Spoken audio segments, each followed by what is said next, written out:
duly seconded. Hearing no objection, your motion is now approved. So, Mr. Chairman, yes. Thank you, Mr. Chair. Let me just clarify. So, magsasurvey ka pending approval of this bill?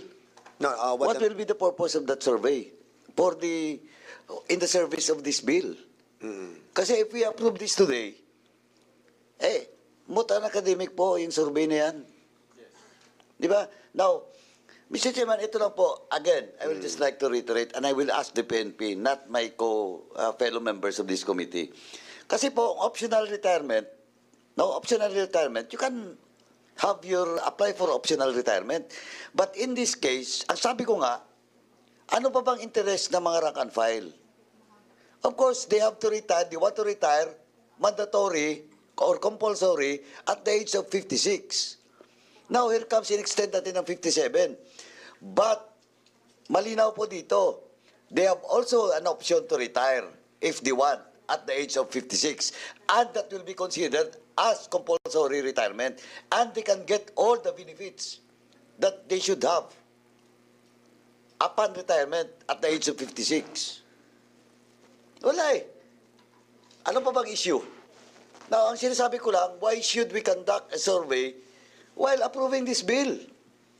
Diba, that will be a moot and academic. And, well, in fact, sinasabi ko nga, if the interest of the members of the PNP, rank and file, and all other commission officers, middle level officers, and they felt that this bill will not serve for the purpose of the interest of the whole organization, they have an option to retire at 56. And it is still compulsory retirement, and they can get all the benefits that they should get from the government.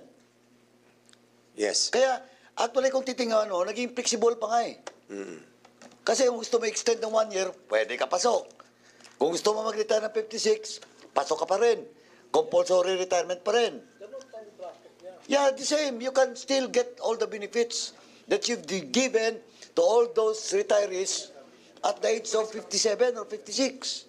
Okay, well said. Kaya tingin ko, walang ano. Okay, so having heard that, Congressman No, Senator Busita, you want to reply on the query, not a query, but the position of Congressman Paduano regarding your Pwede motion. bang malaman, Wait. Mr. Chair, kay Honorable Congressman Paduano, yung 10 dito sa bill stated, yung sinasabi po niya? Oh, wait muna. Ito nga eh. Wait. Order muna.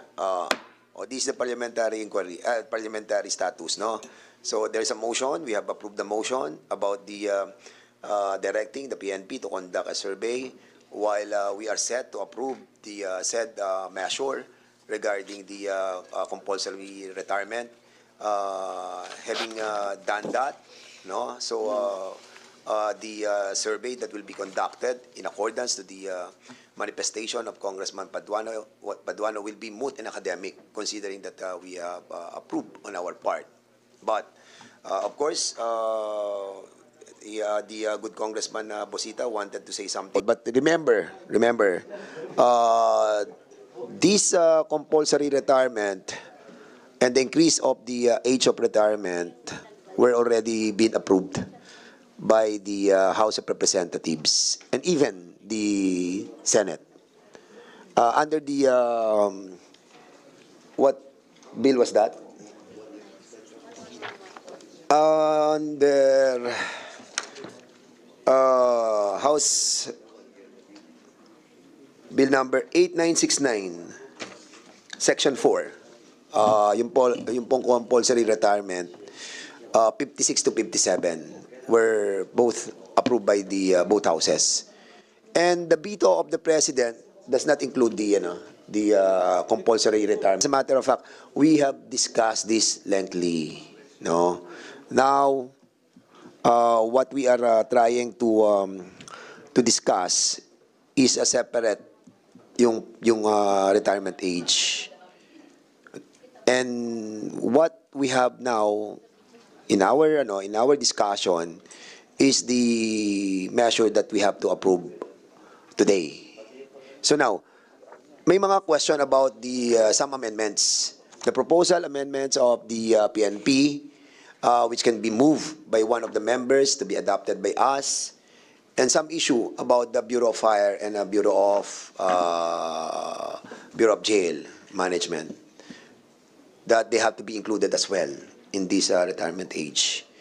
So I think it is incumbent upon this committee to include the BJMP and the Bureau of Fire. So I want to hear a motion to include an amendment to the Mr. said Chair, measure. Yes, I move Congressman that the Bureau Asa. of Fire and Protection and the Bureau of Jails should be included in this particular bill, Mr. Chair. Yes, and there's a motion to include the BJMP and the Bureau of Fire in the said measure. Any objection? Hearing there's a second motion and no objection, the said motion is now approved. All right. So we'll be moving. If there's no other more questions or queries, so we'll be moving on the next part, no? Ito yung ano po. Mr. Chair, Yes, Senador Busita, go ahead. Mr. Chair, masama lang kasi ang loob ko kung hindi ko ma-brought out yung sentiments ng rank and file. Ano po bang mahalaga? Yung gusto ng ilan o yung gusto ng majority? Especially those affected personnel from the PNP. Isinama na po natin yung BJMP and Bureau of Fire. I think, in the interest of service, Mr. Chair, laging ang mahalaga dyan yung majority. Majority lagi, Mr. Chair.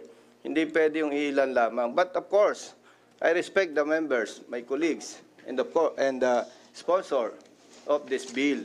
Gusto ko lang iparating, Mr. Chair, as member of this committee, hindi po ako pabor sa ganon. Dapat lagi ang iniisip natin yung moral and welfare ng marami, especially yung maliliit at mahirap natin mga kababayan. And I know, Mr. Chair, with respect to officers of the PNP present here this afternoon, iilan lang naman ang may gusto niyan eh. Now, we have to protect also the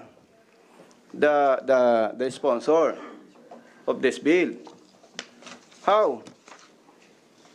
Malaki bang problema, Mr. Chair, kung hintayin natin yung tamang survey? So kung lumabas is yes, majority, so be it. Hindi na ako mag-comment dito. Ang pinaparating ko dito, Mr. Chair, yung sentiments ng rank and file and their families. Dati akong pulis eh. Kaya alam ko eh. So, I submit, Mr. Chair, kung ano Okay. po ang mapag-anuhan ng committee. Pero, yeah. ang sinasabi ko lamang dito, Mr. Chair, matagal ng problema yan eh. Most of the time, ang nasusunod, yung iilan, hindi na i-consider yung maliliit, yung rank and file. Alam ko yan, Mr. Chair. Okay. Dami nang ang kapalpakan eh. Sana, wag nating madaliin, Mr. Chair. Ang ano ko lang naman, Mr. Chair, is to conduct proper survey. Okay, Para lumabas Congressman yung... Busita, with all due respect, Yes, Mr. Chair. Kasi sinasabi mo na minamadali natin. We are not. As a matter of fact, we have discussed this lengthily. In the last year pa natin to, pinag-usapan natin ng mahaba to. Nagkaroon pa tayo ng joint committee hearing with Chairman Salceda, with Congresswoman Perer, and Congressman si Tupas and myself, in order to really dissect every provision of the MUP bill, wherein we have approved the compulsory retirement. And we have invited a lot of resource persons. And as a matter of fact, Congressman Busita, the House approved this compulsory retirement of 57. We approved in the plenary. And at the same time, the Senate approved it as well. Now, you are questioning the sentiments of the Yes, Mr. PNP Chair. organization. Yes. We have invited a lot of junior officers who are here today. So, basically, I think the thing that we have to do right now is to try to find out from themselves, kung ano talaga yung sentimiento ng ating mga junior officials. So, andito sila, Mr. Chair. sino yung mga junior official na narito right now? Mr. Chair, if I may. Yes. Mr. Chair, galing ako sa PNP. Hindi magsasabi ng totoo yan. And we cannot consider na Congressman just Busita. because of 5 or 3, 5 or 10 present here, yun na ba ang boses ng more than, ilan General Acobo, sir, ang PNP personnel? We are 220,000 plus, sir. Oh, Congressman Busita, we Yes, respect. Mr. Chair. Listen, we respect your sentiment. yes. Lahat naman po Mr. Chair, tayo. No, wait. Not I still my have- I still sentiments. have- no. This is your sentiment according to the sentiments of the junior officials of our PNP. We understand that. Actually, hindi lang naman po kayo nakakarinig ng ganyang mga sentimiento ng ating mga opisyales. Kahit ako. Marami rin sa mga opisyales na nagsasabi sa akin, ayaw nila. Totoo yun. But we are in this Congress, we are deliberating a measure, and this is being voted upon by the members of this committee. And after which, we bring this in the plenary, and the members are voting on it. And we have voted. And we have decided that this bill to become a law. And then, unfortunately, it was vetoed by the President. But again, I will repeat, yung compulsory retirement was not vetoed by the President. So, in other words, Mr. Busita, Congressman, Senator, nakikita ko yung sentimiento mo, naniniwala ako dyan. But we are in a democratic process that we have to follow what the committee and the plenary will decide upon on a measure. But now, sabi mo nga, ayaw mo natin Mr. pakinggan Chair. yung mga nandito kasi baka bias nga. That's the reason why we approved your motion directing the PNP to conduct a survey kahit na po aprubahan natin sa committee to. Why? Because pupunta pa na tayo sa plenary eh. And after which, nakita natin that the survey that was conducted by them, truly, honestly, no? And nakita natin talaga sentiments, then we put that in the plenary and find out that the sentiments of the totality of the PNP really is against the compulsory retirement. Mr. Chair. And that's the reason why we wanted to give credence to what you have moved a while ago. So with that, the chair would like to recognize Congressman Plaza. Yes, Mr. Chair. Actually, that's why I duly seconded the motion of Congressman Busita, simply because a survey is a survey for us to have a better understanding on what is really happening on the ground. Then, but at the end of the day, we go to the plenary and decide if we agree or approve with this. Because it's unfair that the armed forces of the Philippines is the retirement age is 57, and the PNP is just PNP, BJNP, and so on and so forth, would be at 56 years old. Well, in fact, during the 18th Congress, 59 pa nga yung suggest namin na ang retirement age, most especially, I think there's a law already that once the Chief of Staff is assigned before the age of 57, 3 years ang minimum tenure niya as Chief of Staff. Kasi ang nangyayari, meron po tayong 6 months lang head ng PNP, then palit na naman. Short term ang nangyayaring, here is Congressman Acop. Again, Congressman Busita, ang akin is really, I agree with you na may sentiments, but that's why nag-second ako, so that I can have a better understanding and I can decide better when the time comes. Thank you, Mr. Chair. So much. The chair would like to acknowledge the presence of our, ito na wisdom natin, si Congressman Acop. Together, he was with us during the deliberation of this matter. And I agree naman with you, Congressman Busita, you know that. But of course, alam naman natin that everybody decides on this matter depending on what they feel is right. Di ba? And we are here to agree to disagree. Di ba? And alam natin that there are advantages and disadvantages doon sa gagawin nating approval nung retirement age na 57. And we passed through that We passed through that na naaprubahan na po natin to nung pang joint committee hearing with Joey Salceda and Congressman Tupas. And mahaba yun. As I have said, para ma-recall din ni Congressman Acop yung pinagdaanan natin. And yun na nga, naaprubahan ng both houses and then was vetoed by the President, not the compulsory age. Diba? So now, we're back. Tama yun, kasi nga yung AFP ay 57 na sila. So ito lang siguro yung wisdom ni Speaker at yung other authors na maisabay yung sa DILG family. And I think with this, we can move on, no? And try to finalize these amendments that we propose on the measure that was authored by the Speaker. After all, we still have the plenary, and then we can question the survey that was conducted by them with regard to this issue that you were raising a while ago. Totoo ba yung survey? May basehan ba yung survey? Yung ba ang totoong sentimiento ng ating mga non-commissioned officers? And you have the right to question that. But other members have... So there was a motion by Congressman Plaza that the amendment on the BFP and the BJMP, so to be included in the measure that was adopted. So we'll go doon sa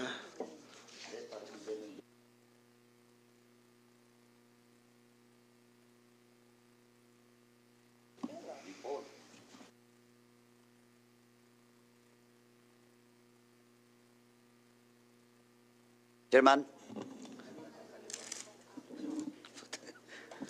sige, okay. Chairman. Congressman Paduano is recognized. Thank you, Chairman. Anyway, just to be fair to everyone, no, especially to the motion that was made and duly seconded by Congressman Senator Busita.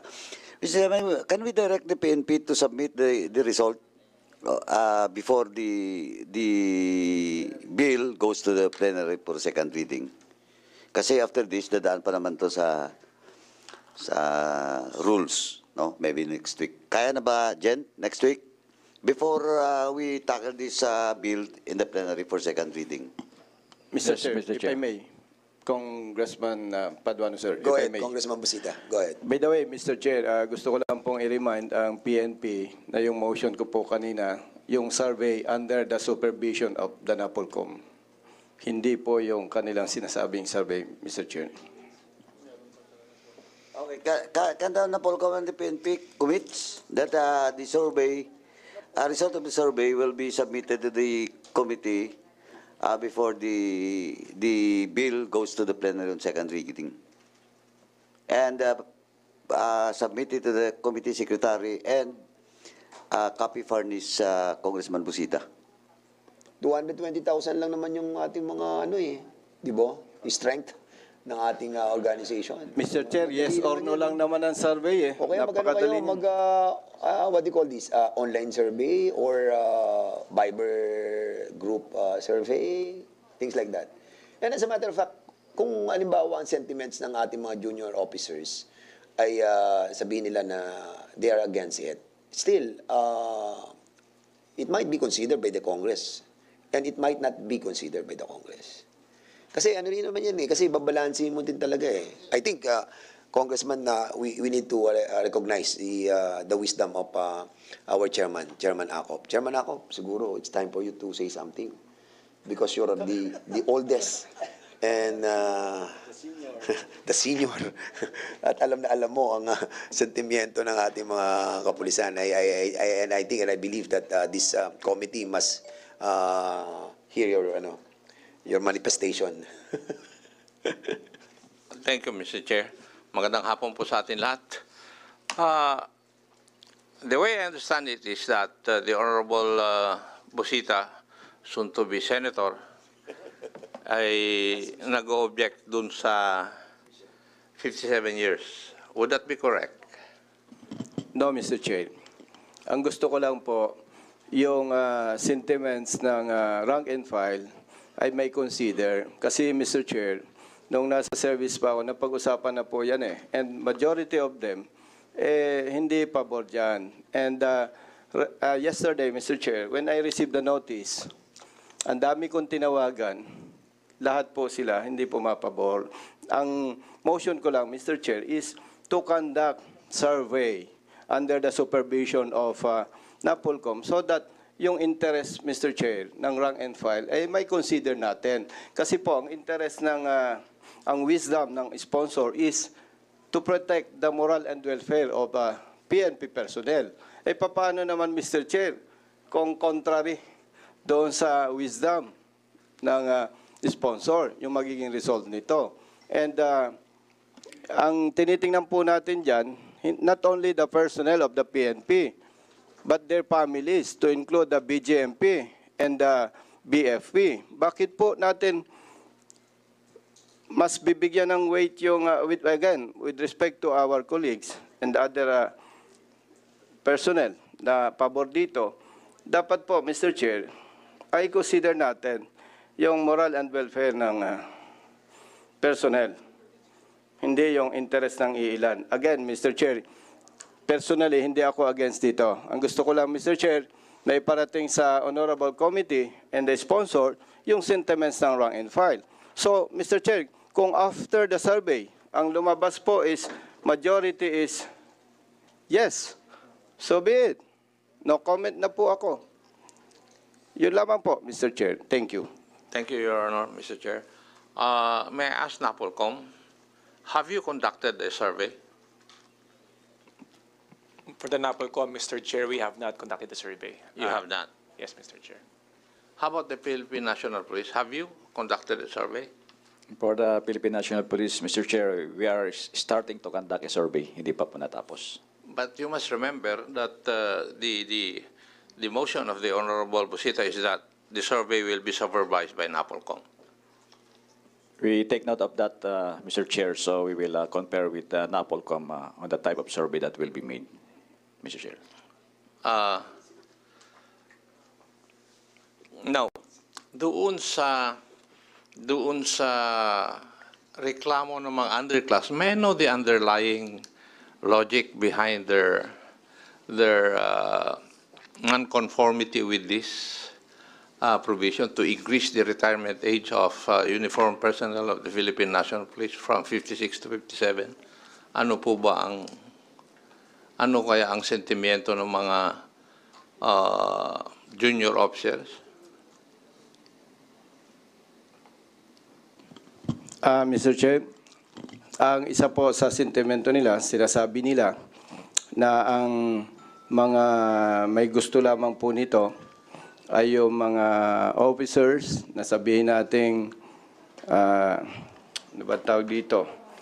Yung, kasi we cannot deny, Mr. Chair, there are officers na talagang sabi nga, pag nakalinya ka, maswerte ka. Pag simple ka, kahit nagtatrabaho ka ng maayos, second class ka. Isa po yan. Pangalawa, Mr. Chair, sabi nila, especially yung intelligence personnel and personnel assigned in intelligence and operations and police station, Mr. Chair, hindi normal ang trabaho ng police, Mr. Chair. We all know that. So, unlike other personnel ng ibang agency, medyo relax, pero sa police, iba po yan eh. So, ibig sabihin, Mr. Chair, ang gusto nila, yung bang, kumbaga, Mr. Chair, satisfied na sila doon sa retirement age na 56 eh. Hindi na po sila interesado na mag-57 pa. At some of them, alam naman po natin, Mr. Chair, magre-retire na lang, madidisgrasya pa. So, marami pong sentiments. Ito po ay pinaparating ko lang on behalf of the rank and file personnel from the PNP, Mr. Chair. So, again, Mr. Chair, personally, hindi ako against dito. Gusto ko lang iparating yung boses ng rank and file personnel ng PNP.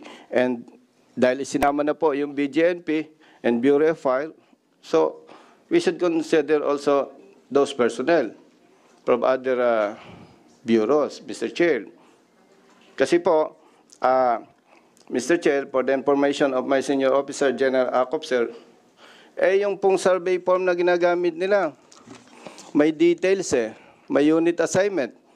Alam po ni General Acop, Mr. Chair, pag nag-no ko, baka madaming nag-no sa personnel ko, mamalasim pa ako. Talaga namang may minamala sa PNP. Sasabihin, hindi ka nagko-cooperate. You wait until you become. Rank has its own privilege. Sir, yes sir. Yung pong kultura na yon, nandiyan pa rin, Mr. Chair. Kaya, ang sinasuggest ko po, simple na lang yung survey. Yes or no. May box dyan. Yes or no. Lalabas po dyan yung ano ang gusto ng majority so that we can easily decide. Sino po ang po-protection na natin? Sino susuportahan natin? Yung majority, siyempre, para sa moral and welfare nila and of course, their families. Especially, Mr. Chair, banggitin ko lang po, yung mga assigned sa PNP staff. Siguro, once a year, twice a year lang ma-meet yung pamilya niya. Pag mamalasim pa, hindi na sila magkikita. Oh. So, yun po, maraming sentiments, Mr. Chair. Yan po ay ilan lamang sa nabanggit ko. Maraming salamat po.